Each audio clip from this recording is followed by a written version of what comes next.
नमस्कार, आपके साथ मैं हूं दीपिका। ईशा के भाई ने क्या धोया है शिल्पा शिंदे को।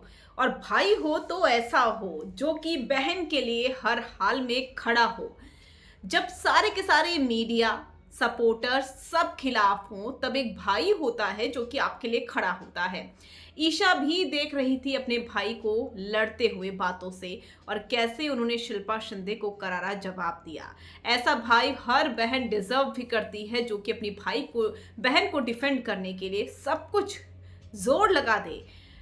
यहाँ पर शालीन भनोट को बुलाया गया था ताकि वो ईशा के पक्ष में बातें रख सके, लेकिन शालीन अभी मुंबई में नहीं है। दूसरा, शालीन के साथ शायद ईशा के वो रिश्ते थे जो कि टूटे हैं, या फिर शालीन को कोई बातें बुरी लगी हैं, क्योंकि इस बिग बॉस के घर में ईशा अविनाश के काफ़ी क्लोज है। बाहर उनके शालीन के साथ बातें भले ही उड़े और यही चीज़ हो सकता है शालीन लाइक ना कर रहे हों। सारी डिटेल तो ईशा और शालीन ही जानते होंगे, लेकिन शालीन के इनकार के बाद उनके भाई ने हामी भरी। और उनके भाई पहले भी मीडियाज में इंटरव्यूज दे चुके हैं और मीडिया में कई सारी चीज़ों का वो खुलासा कर चुके हैं कि सिर्फ उनकी बहन को क्यों चुगली कहा जाता है, बल्कि घर के सारे लोग औने कोने पर बैठकर चुगली करते हैं। यहाँ पर मीडिया बायस नजर आ रहा था। ईशा को तो जमकर ट्रोल किया मीडिया ने हर बार की तरह, और डेफिनेटली ईशा इसके बाद इंटरव्यू कितना देगी मुझे नहीं मालूम है। बिग बॉस खत्म होने के बाद शायद ईशा इतनी बात मीडिया वालों से करे भी ना, क्योंकि यहाँ पर ईशा के ऊपर बहुत सारी बातें बोली जा रही थी।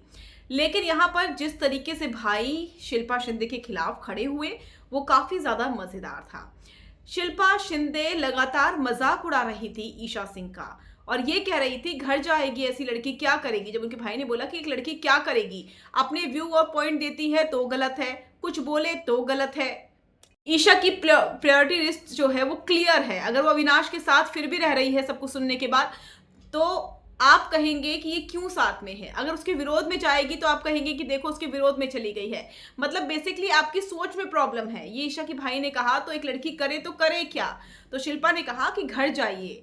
उसके बाद यहाँ पर उनके भाई ने कहा कि आप करण को घर लेकर जाइए। तो इस तरीके से जवाब देते हुए नजर आए उनके भाई, और ये बता दिया कि पूरी दुनिया चाहे उनकी बहन के खिलाफ क्यों ना खड़ी हो, वो अपनी बहन के साथ हमेशा खड़े रहेंगे। और ये देखकर ही ईशा काफ़ी ज़्यादा इमोशनल हो गई थी। ये भी आरोप लगे थे कि ईशा ने कोने कोने में जाकर चुगलियां की है करण के खिलाफ।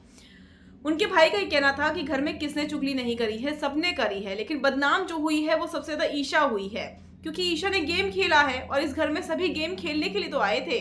क्या करने आए थे इस शो में लोग। तो यहाँ पर उनके भाई ने जो नैरेटिव मीडिया बना रही थी उसको साइडलाइन कर दिया और अपनी बातों को एक दमदार तरीके से उन्होंने रखा है। और शिल्पा शिंदे जो कि शो की विनर रह चुकी है, बिग बॉस 11 की विनर रह चुकी है, उसको भी मुंह तोड़ जवाब दे दिया। और इसके लिए हिम्मत चाहिए, क्योंकि उनके भाई की इंडस्ट्री में कोई ऐसी पहचान नहीं है।